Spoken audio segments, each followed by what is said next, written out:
આ વિડિયો પસંદ આવે તો લાઈક અને શેર કરો। જો સબસ્ક્રાઇબ ન કર્યું હોય તો જરૂર સબસ્ક્રાઇબ કરો અને બેલ આઇકોન દબાવો। તમે ભાવે ભજી લ્યો ભગવાન, જીવન થોડું રહ્યું। એક દિવસ જેના પ્રવચનથી આખી પાર્લામેન્ટ આમ ગુંજતી હતી, એ વાજપેયી આજે વૃદ્ધાવસ્થામાં છે। આજે તમે એની શરીરની સ્થિતિ જુઓ, હવે બીજું શું થાય ભાઈ? ગમે એવો માણસ જુવાન હોય, ગમે એવો સત્તાવાળો હોય, ગમે એવો સંપત્તિ વાળો હોય, એક દિવસ હાથ પગ ચાલે નહીં, કોઈ પાસે આવે નહીં, કોઈ પડ્યા બોલાવે નહીં, તેથી ભગવાન સિવાય કોઈ ગતિ નથી। અને એટલા માટે માણસે પહેલેથી ધ્યાન રાખવું।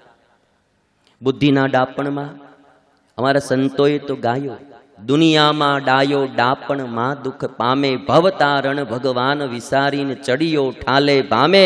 દુનિયામાં ડાયો ડાપણમાં દુઃખ પામે। બહુ ડાપણ દુનિયાના કર્યા જેવું છે જ નહીં। અહીંયા તો ક્યારેક કોનું કેમ થાય કાંઈ નક્કી। માણસે બહુ સાવધાન રહેવું જોઈએ। આ દુનિયામાં ક્યારે શું થઈ જાય કોઈને કશી જ ખબર નથી। સમયને બદલાતા વાર નથી લાગતી, રાજાને રંક થતા વાર નથી લાગતી। રાગ દ્વેષ છોડી પ્રેમથી જીવી લ્યો, મૃત્યુને આવતા વાર નથી લાગતી। મૃત્યુને આવતા વાર નથી લાગતી। અને એટલા માટે વાલા ભક્તો, થોડું ભજન કરો। પંચાબ્દી મહોત્સવની કાલે આપણે ઘોષણા થઈ, બધા ભક્તો કંઈક ને કંઈક નિયમ લેજો કે આવતો પંચાબ્દી મહોત્સવ થાય, અમે એક વર્ષ રોજે ભગવાનના મંદિરે જાશું, પૂજા કરીશું, એક માળા કરીશું કે એક દંડવત, જે તમારી શ્રદ્ધા, પણ કંઈક ભજન ભક્તિના નિયમ લેવા।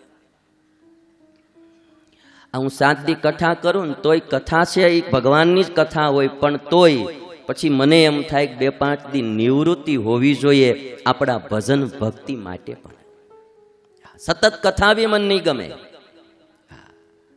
કારણ કે જ્યાં સુધી આપણી વૃત્તિઓ આત્મ સન્મુખ ન થાય, પરમાત્મા સન્મુખ ન થાય, ત્યાં સુધી આ દુનિયાનું ગમે એટલું હોન તમે કરીએ, છેલ્લે સરવાળો શૂન્યનો જ રહેવાનો। ઈશ્વરની એવી રચના છે, અહીંયાથી કોઈ કાંઈ લાવે નહીં, અહીંથી કોઈ કાંઈ લઈને જાય નહીં। થોડું ભજન કરો।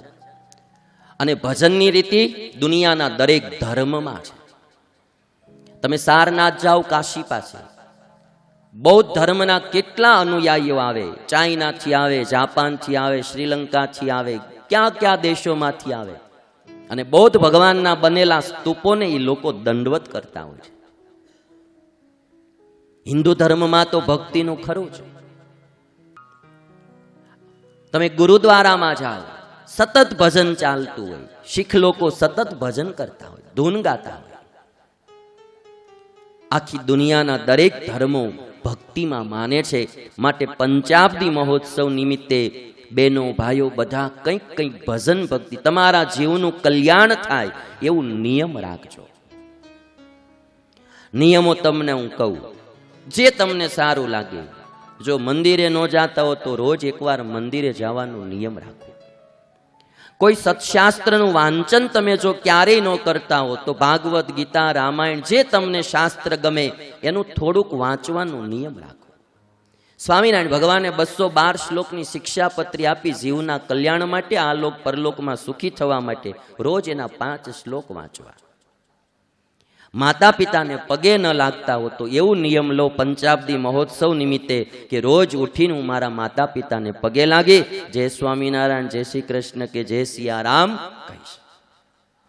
સાસુ સસરાને હું પગે લાગીશ। બેનો હોય તો નિયમ લઈ લે। ક્યારેક સસરાને સાસુને ખીજાવવું હોય ને તો હવારમાં પગે લાગી લીધું હોય ને સાંજ સુધી ખીજાવાનું મન ન થાય ભાઈ।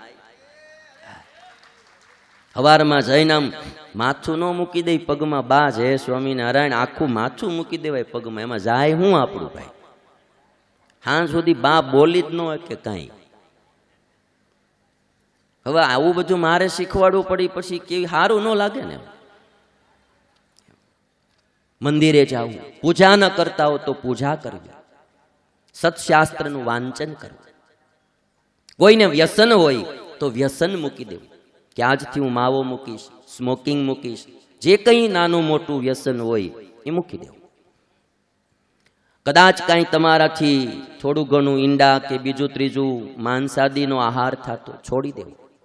આ મહાભારતની કથા, આ મંડપ, આટલું આ તમને લાગે ભાઈ આ કાંઈ આયોજન એમ થતું નથી. આમાં સંતોનો અને કેટલા બધા હરિભક્તોનો 1 મહિનાનો મોટો પ્રયાસ છે, ત્યારે આ આયોજન થાય. તમે બધાય બી જાણો છો કે તમારા દીકરાના લગ્ન હોય, 200-500 ની વ્યવસ્થા કરવાની હોય તો કેટલી તૈયારીઓ કરવી પડે. માટે વ્યસન છોડી દેવું. કંઈક ને કંઈક પંચાબ્દી મહોત્સવ નિમિત્તે નિયમ લેજો.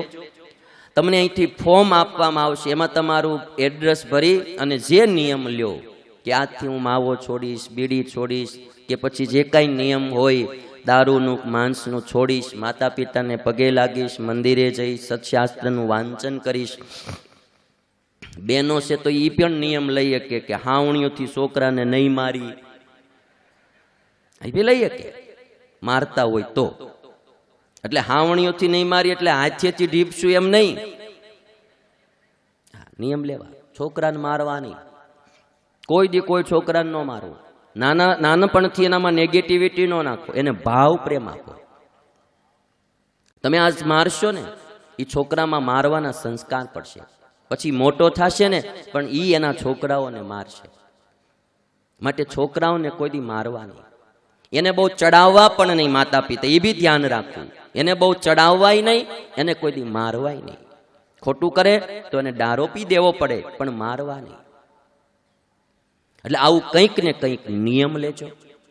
પંચાબ્દી મહોત્સવ નિમિત્તે બહેનો ભાઈઓ, આ 5 દીની 7 દીની કથા સાંભળ્યા પછી આપણા જીવનમાં કંઈક પરિવર્તન આવે એવું સારું નિયમ લેજો.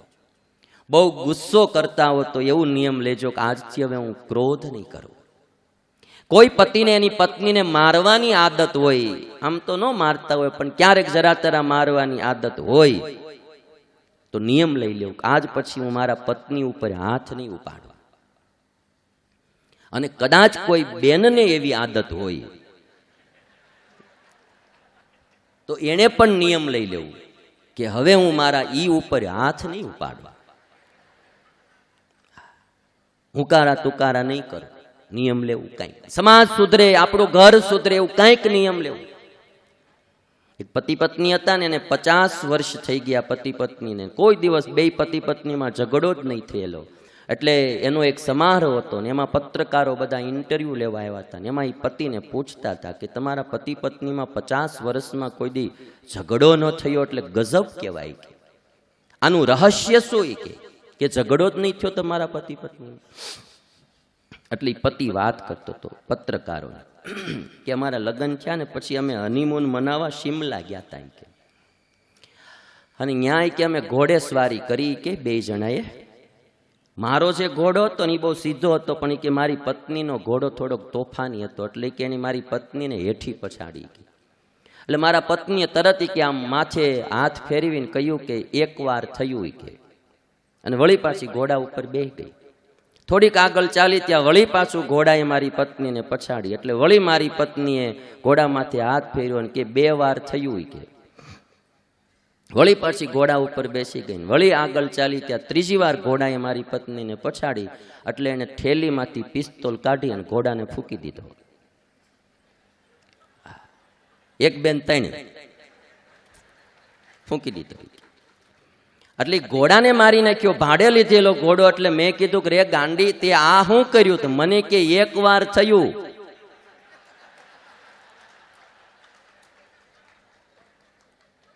મેં કીધું એટલે ગાંડી ત્યાં ઘોડાને મારી નાખ્યો આમ ન કરે. મને કે 1 વાર થયું. એ તેદું નું કે અમારા ઘરમાં ઝઘડો નથી થયો.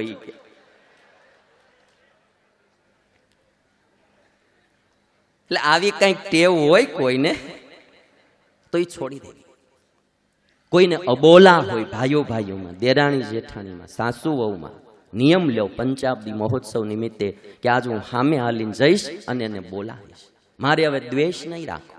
મારી જિંદગી જે બાકી છે એ મારે ભાવ પ્રેમથી જીવવી છે, નફરતથી નહીં, ઘૃણાથી નહીં. મારે થોડું ઈશ્વરનું ભજન કરીને હવે જિંદગી પસાર કરવી. કાલ મરી જઈશ તો મારી સાથે શું આવશે?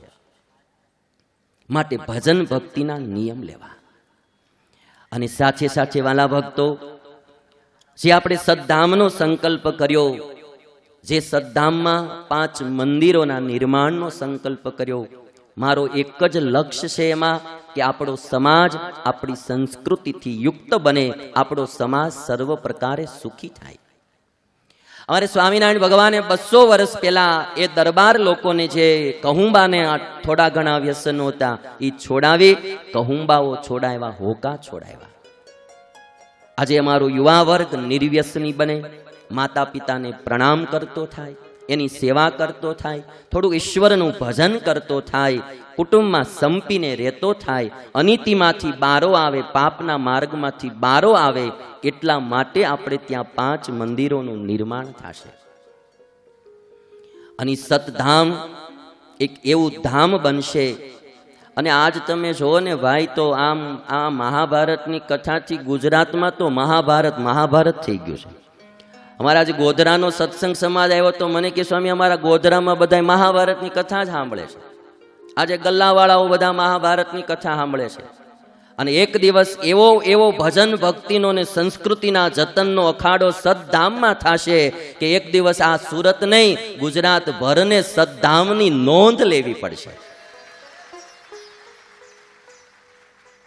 ચિલ્લા ચાલુ હવે ભણતર નહીં, થોડુંક કંઈક મારું એક સ્વપ્ન છે, બધું તો અત્યારે હું કહીશ નહીં, પણ એક એવો નાગરિક તૈયાર થવો છે અને ભારતીય ખુમારી વાળો હોવો જોઈએ. દેશ વિદેશમાં મેં એકવાર વાત કીધી હતી તમને કે તમે અમેરિકા જાઓ કે ઓસ્ટ્રેલિયા જાઓ, પણ તમને તમારું નૂર ન ભૂલાવવું જોઈએ.